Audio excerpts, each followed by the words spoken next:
अस्सलाम वालेकुम everyone and welcome to my YouTube channel.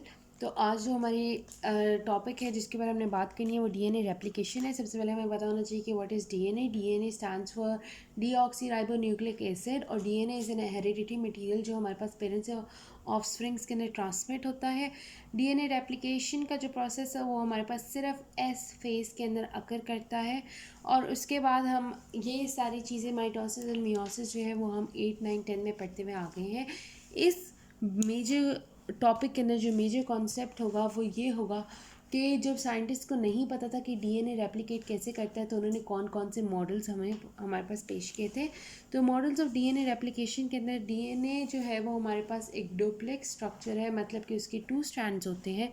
तो साइंटिस्ट ने ये डिस्कवरी ऑफ डीएनए के बाद उनके दिमाग में ये सवाल उठा कि हमने डीएनए डिस्कवर तो कर लिया है बट डीएनए जो होता है वो रेप्लिकेट कैसे करता है, क्योंकि उनको पता था डिफरेंट चीज़ें रेप्लिकेट करती है। तो डीएनए कैसे रेप्लिकेट करता है और वो अपनी इन्फॉर्मेशन को कैसे ट्रांसमिट करता है अगली जनरेशन के अंदर या अगले सेल्स के अंदर।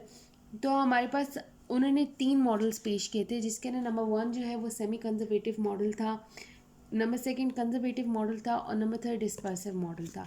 ये थ्री मॉडल्स उन्होंने पेश किए थे। तो सेमी कंजर्वेटिव मॉडल जो है वो मोस्ट ऑथेंटिक और लाइक जो सचमुच का जो रियल मॉडल है जिसके अकॉर्डिंगली डीएनए रेप्लिकेट करते हैं, that is actually semi conservative model. Semi conservative model में हमारे पास ये होता था कि जो पेरेंट डीएनए है वो हमारे पास, अब वी नो कि जो डीएनए होता है वो एक डुप्लेक्स स्ट्रक्चर है और वैसे करके वाइंडेड होता है एक दूसरे के ऊपर। ठीक है, अब उसके स्ट्रैंड्स सेमी कंजर्वेटिव मॉडल के अकॉर्डिंग उसके स्ट्रैंड्स जो होते हैं वो सेपरेट होते हैं, सेग्रीगेट अपार्ट होते हैं और उनके साथ यहाँ आके नीचे से न्यू न्यूक्लियोटाइड्स आके अटैच होना स्टार्ट हो जाते हैं और वो हमारे पास अलग चेन बना देते हैं। मतलब कि हर डीएनए के पास हमारे पास एक ओल्ड पेरेंट चेन होगा और एक न्यू डॉटर चेन होगा। सिमिलरली एक ओल्ड पेरेंट चेन होगा और एक न्यू डॉटर चेन होगा।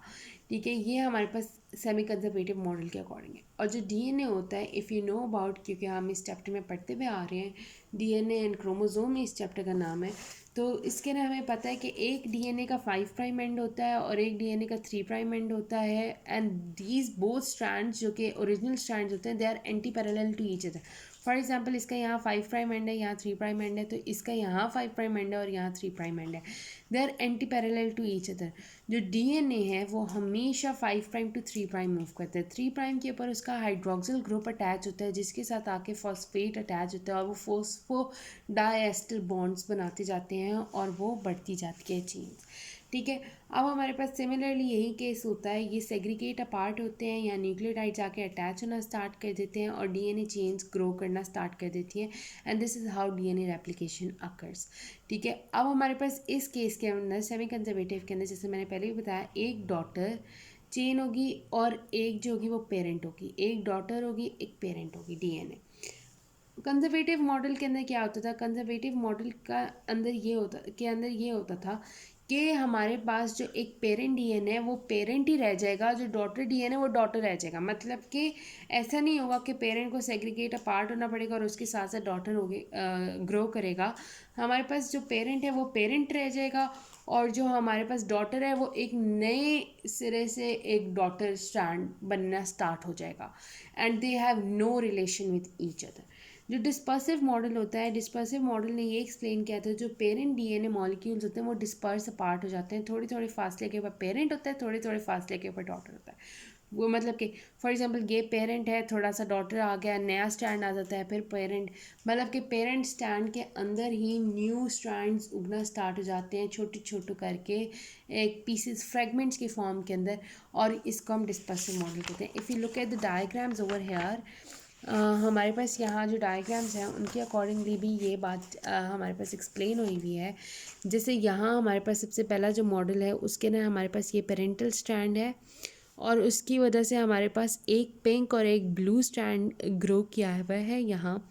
तो उसके अकॉर्डिंगली आप इस फिगर में देखें तो एक ब्लू और एक पिंक स्ट्रैंड है जो कि ये शो कर रहा है कि एक स्ट्रैंड डॉटर स्ट्रैंड है और एक स्ट्रैंड पेरेंटल स्ट्रैंड है।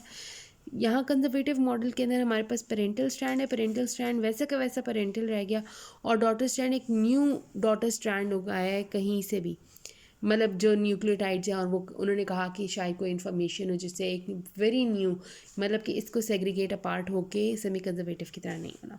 यहाँ हमारे पास सम फ्रेगमेंट्स ऑफ डॉटर हैं और सम फ्रेगमेंट्स ऑफ पेरेंटल स्ट्रैंड है, और सिमिलरली नेक्स्ट के अंदर भी यही चीज़ होती है after second and third division and ये वगैरह। सो यहाँ हमारा ये टॉपिक वाइंड अप होता है डीएनए रेप्लिकेशन का। Hope you like it. If so, make sure to hit the like button and subscribe to my YouTube channel. Thank you so much.